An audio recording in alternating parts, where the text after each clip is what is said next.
ಅಡುಗೆ ಮನೆಯಲ್ಲಿ ಈರುಳ್ಳಿ ಬಜ್ಜಿ ಹೇಗೆ ಮಾಡೋದನ್ನು ನೋಡೋಣ ಬನ್ನಿ.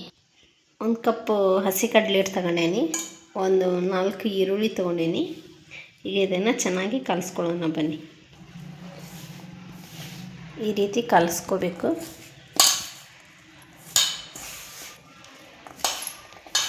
ಜಾಸ್ತಿ ಉಪ್ಪು ಹಾಕಿ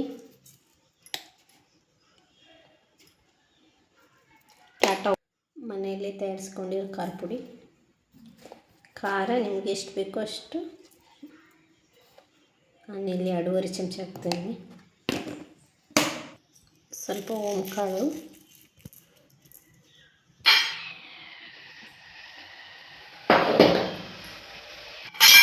ಸ್ವಲ್ಪ ಅಕ್ಕಿ ಪುಡಿ ಸೇರಿಸ್ತಾ ಇದ್ದೀನಿ.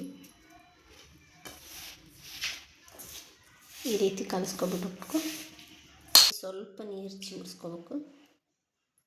ಸ್ವಲ್ಪ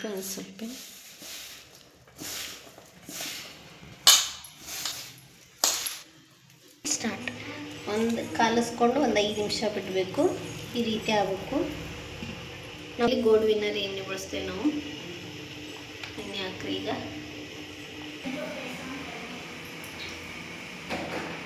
ಕಾಯ್ದಿರೋ ಎಣ್ಣೆನ ಇದಕ್ಕೊಂದು ಸ್ವಲ್ಪ ಹಾಕಿ. 2 ಸ್ಪೂನ್ ಅಷ್ಟು ಹಾಕ್ಕೊಂಡೆ ನಾನು ಎಣ್ಣೆನ.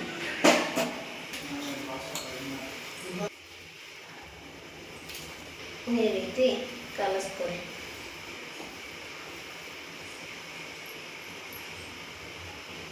ಎಣ್ಣೆಗೆ ಬಿಡಬೇಕು, ಕಾಯ್ದ ಎಣ್ಣೆಗೆ.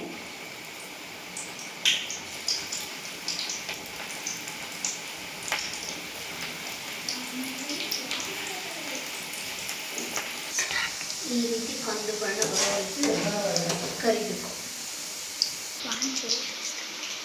ಸಾಯಂಕಾಲ ಟೀ ಜೊತೆ ಈರುಳ್ಳಿ ಬಜ್ಜಿ ರೆಡಿ. ಈ ವಿಡಿಯೋ ನಿಮಗಿಷ್ಟ ಆದರೆ ಲೈಕ್, ಶೇರ್ ಮತ್ತು ಕಮೆಂಟ್ ಮಾಡಿ.